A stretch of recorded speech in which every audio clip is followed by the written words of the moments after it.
Hey, and welcome back. I am Marshawn Olanio, your favorite shift relationship strategist. And today we're talking about how to become a high value woman. Let's go ahead and jump into it. The first thing is, in order to become a high value woman, you must know what you want. And I know that this may sound simple or very simplistic, but you would be surprised about all the ladies that are out there that have no idea what they want. They have no idea of the type of relationship that they want. They have no idea of who they truly are. They're just going along with the program of the other person, in this case, their significant other. So until you figure out what type of relationship you want to be in, you should stop pursuing trying to be in a relationship, because your view of what you want is so important that you want to make sure that you find somebody that is in alignment with what you want. So we must slow down. We must figure out what it is that we want from our life, from our relationships, right? Another thing, knowing what you want goes into is specifically about what you want your life to look like over a period of time. So not just today, right? What you want your life to look like on a larger scale. What is the type of house that you want to live in? Or you don't want to live in a house. An apartment living is okay for you. Or maybe it's a condo. Maybe it's an RV. Like, knowing the type of life that you want, this is how you start to create it. But before you get to the creation stage, you have to know what it is that you want. And knowing what you want does not mean that you have to know all of the details in order to get there. That's not what it means. But it does simply mean that you have to take some time to reflect on the life that you want, get your pen and paper, and write out some details about your life. So I just talked about the house, but it also could be the vehicle, the type of vehicle that you want. It could be the type of career that you want, right? It could be the number of children. That doesn't mean that you're going to get the number of children, but that's a different story. But knowing, right? Because some people want to be parents and others do not. And it's neither right or wrong. It's what you want in your life. So to know what you want your life to look like. So when you do start to go out there into this dating scene and you're starting to attract your mate, now you can listen out for, okay, I didn't hear that our life is going to align in certain ways. And so I'm currently working with a client right now, and this is what we're talking about, knowing what she wants, and specifically about the guy that she's dating. Is the things that she wants the things that he wants? So are they in alignment in certain areas within the relationship and how it is unfolding? And so I gave her some things to think about, because she really wants a life where she is very stable, where the man is home with her, right? They're raising a family together. She's used to dating these men that will fly her places and take her places. But when it comes to the everyday mundane being in the relationship stuff, they have a tendency to be very fickle about the mundane everyday stuff. And so that is something that we're working through to make sure that she's doing, to make sure that she's getting what she wants out of her life and not just going along with the program. Are they conversing about these things and compromising if they must? Right. So the travel thing is a thing that keeps coming up because he likes to travel. She does like to travel, but she doesn't want it to be like a monthly thing or anything like that. She just wants it to be like special times that they travel. Okay. So traveling is one thing. So just making sure that you two are in alignment when it comes to the way that you want your relationship to unfold, because that way you're not wasting a lot of time. When you start to see a pattern of non-alignment, then you can make a more informed choice. But all of that goes to, you have to know what you want.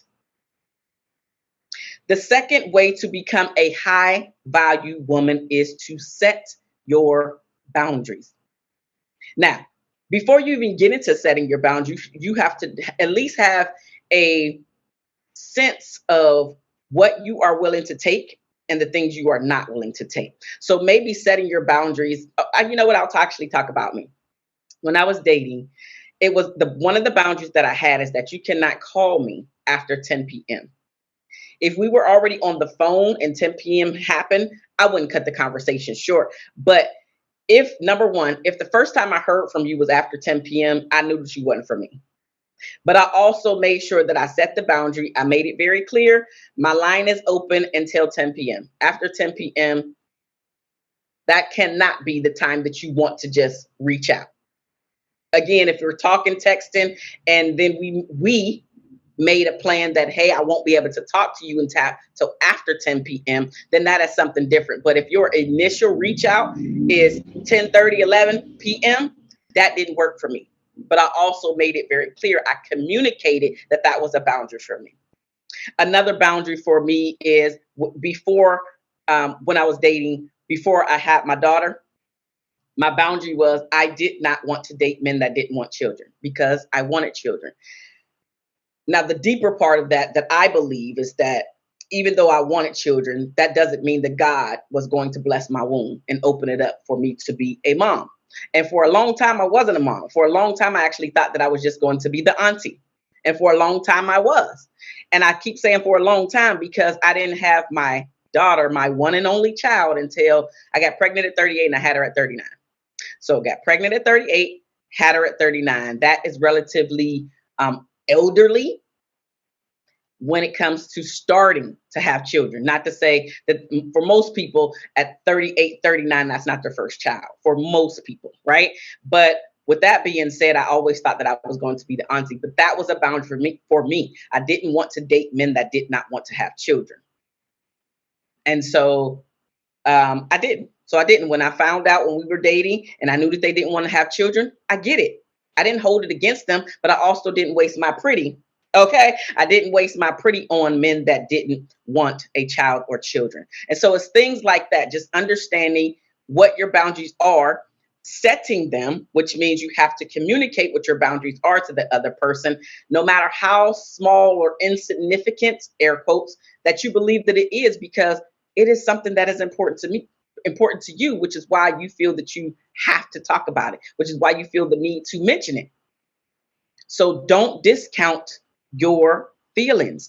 Don't discount your thoughts. Set your boundaries. And then the other side of setting your boundaries is now you have to enforce them, right? So going back to my dating example, when I was talking about the phone call, the time of the phone call. If I was to say, you can't call me after 10 p.m., but then 10:05, 10:10, 10:20 came around and he was on the other line, on the other end of the phone, and I picked up, he no longer is respecting that boundary because you, as in me in that case, you said one thing, but you did another.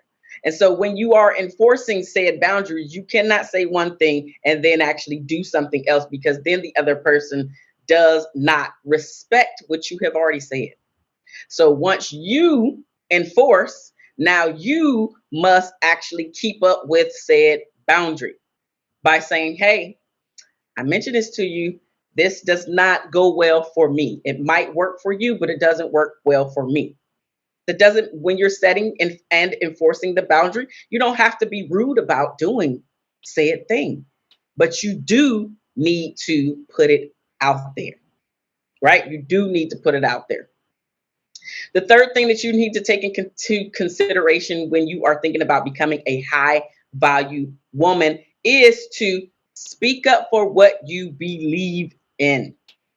Again, do not just go along with the flow just because you believe that you should say this one thing this particular way. You don't have to do that. You don't have to do that.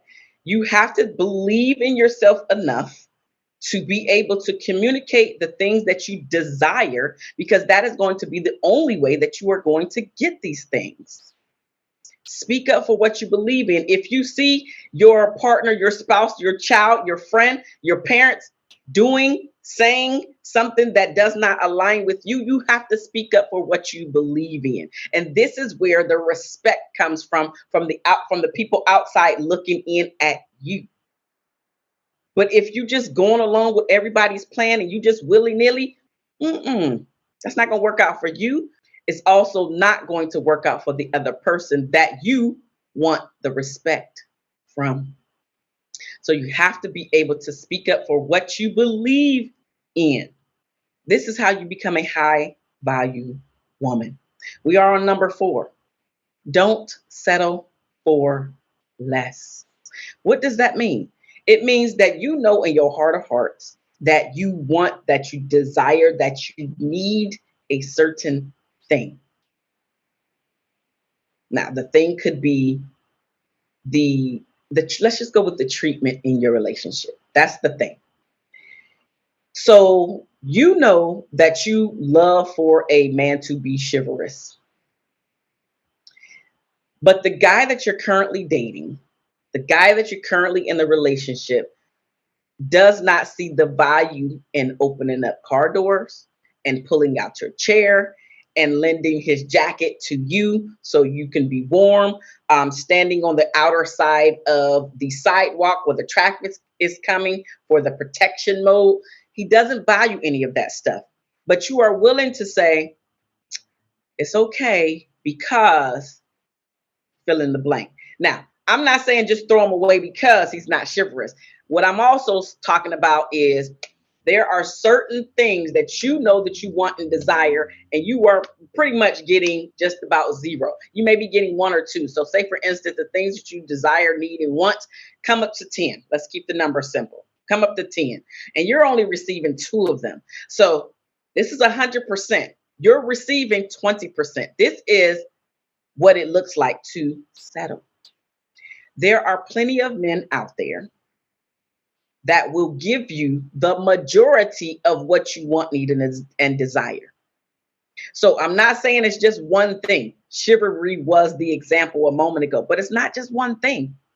It's a plethora of things that keeps piling up on top of each other. Okay, so it's chivalry today. Okay, so now I got to give up on chivalry.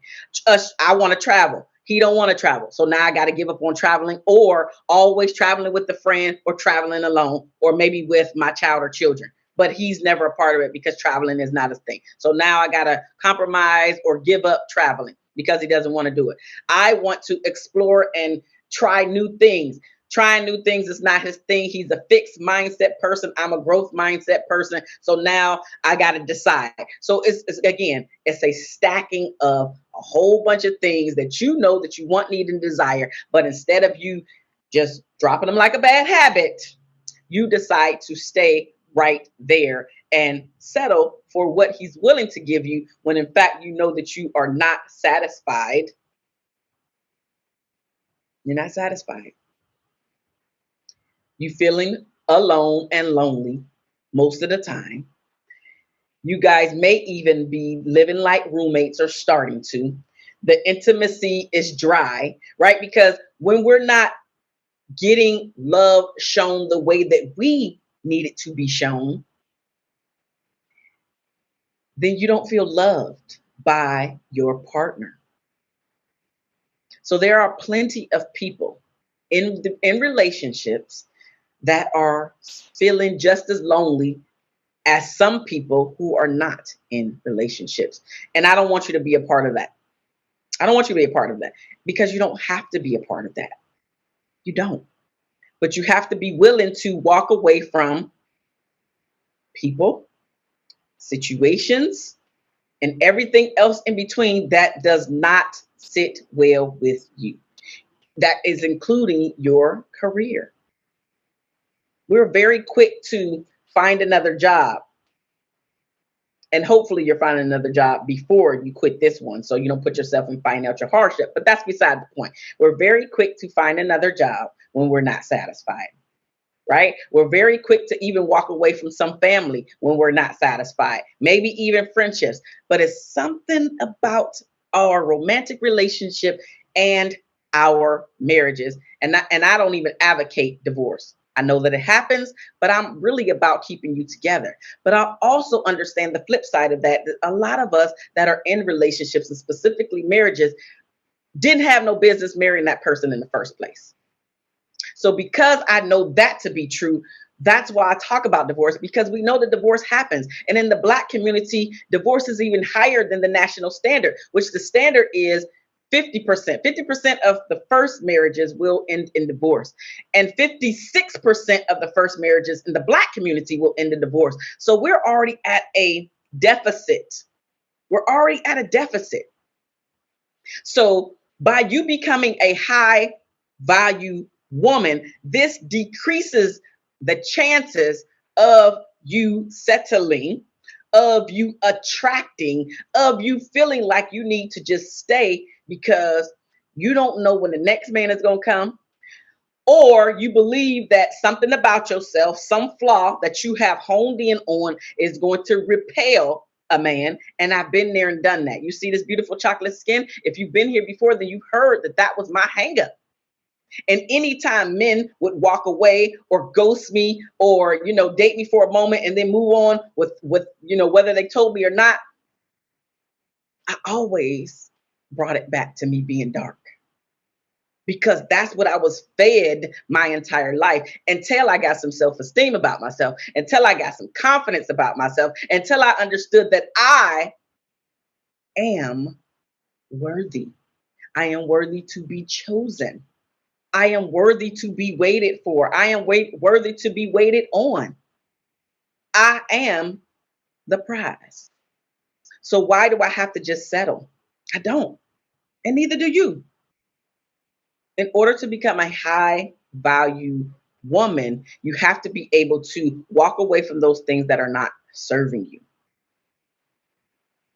My list was a lot longer than I realized. So we are going to have a part 2 to this. Next week, you will get the part 2 to how to become a high value woman. But I'm going to give you one more, which is number 5.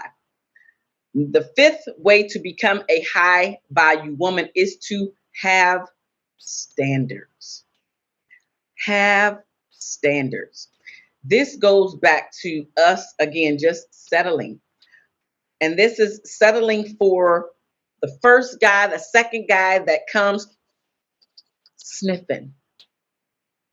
You settling for the first guy that comes sniffing around, that's paying you some attention, that all of your wants, needs, desires, expectations, all of the communication that you were trying to have before,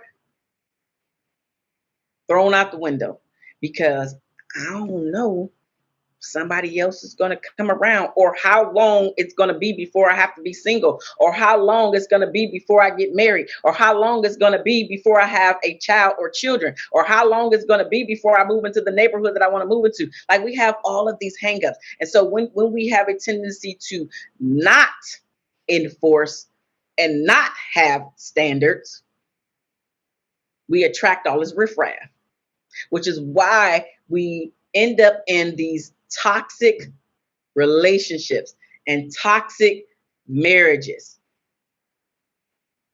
The divorce rate cannot be decreased until you increase your standards, until you know that you are worth it, until you know that you are enough, until you know that you are smart enough, that you're beautiful enough, that you have what it takes to create a beautiful marriage.